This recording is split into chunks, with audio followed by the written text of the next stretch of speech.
अस्सलाम वालेकुम। आज की वीडियो में हम बात करेंगे एक मशहूर हर्बल लिक्विड सिरप गैस्ट्रोफिल के बारे में। सिरप गैस्ट्रोफिल जो है ये एक किस्म के सिरप के फॉर्म में आती है, 120 ml में होती हैं। अगर आपको अक्सर मैदे में तेज़ाबियत, सीने में जलन, बदहज़मी, गैस, पेट में भारीपन या कब्ज़ की शिकायत रहती हैं तो मुमकिन है आपने इस दवा का नाम ज़रूर सुना होगा। लेकिन सवाल ये है असल में ये किस लिए इस्तेमाल होता है, इसके अंदर कौन से इंग्रेडिएंट्स शामिल हैं, बालिग अफराद और बच्चों की खुराक क्या है। तो चलो कोई टाइम ज़ाय के बगैर वीडियो को शुरू करते हैं। आज मैं इस तफसीली वीडियो आप लोगों के साथ शेयर करने वाला हूँ। अगर अभी तक आप लोगों ने हमारे चैनल को सब्सक्राइब नहीं किए तो प्लीज़ हमारे चैनल को सब्सक्राइब कर दीजिए, हमारे वीडियो को लाइक करें, अगर कोई मसला हो तो हमें कमेंट ज़रूर करें। तो चलो कोई टाइम ज़ाय के बगैर वीडियो को शुरू करते हैं। सिरप गैस्ट्रोफिल, इसमें ये इंग्रेडिएंट शामिल हैं ज़ीरा, सौंफ, अजवाइन, सोडियम बाइकार्बोनेट और भी मुख्तलिफ इंग्रेडिएंट इसके अंदर शामिल हैं।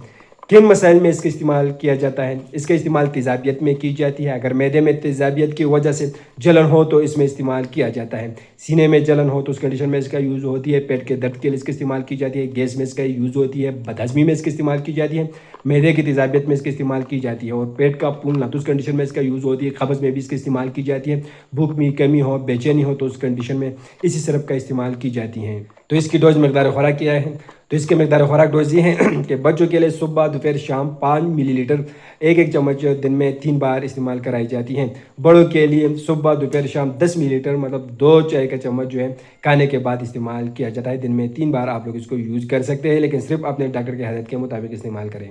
किन लोगों को गैस्ट्रोफिल सिरप में एहतियात करनी चाहिए? अगर आपको बार बार शदीद सीने की जलन, पेट का दर्द, उल्टियाँ, मुसलसल वज़न कम होने, बेचैनी की अलामत हो तो सिर्फ ये सिरप इस्तेमाल करते रहने के बजाय डॉक्टर से मुआयना करवाना ज़रूरी है। अगर किसी शख्स को इसी इंग्रेडिएंट से एलर्जी हो तो उनमें आप लोग एहतियात से इस्तेमाल करें। तो ये कंप्लीट रिव्यू है गैस्ट्रोफिल सिरप के हवाले से। उम्मीद करता हूँ आप लोग इन्फॉर्मेशन पसंद होगी। लेकिन मैं आप लोग एक बात बता दूँ कि सिर्फ मालूमाती इन्फॉर्मेटिव वीडियो जो मेरे इस्तेमाल करते हो पहले अपने डॉक्टर से जरूर मशवरा करें। हम आप लोग सिर्फ मालूमाती वीडियो बना रहे हो, ये भी एक मालूमाती वीडियो है। तो आप लोग वीडियो कैसे लगे हमें कमेंट करें, हमारे वीडियो को लाइक करें, चैनल को सब्सक्राइब करें, हमारे फेसबुक पेज को लाइक करें, टिकटॉक अकाउंट को जरूर फॉलो करें। शुक्रिया।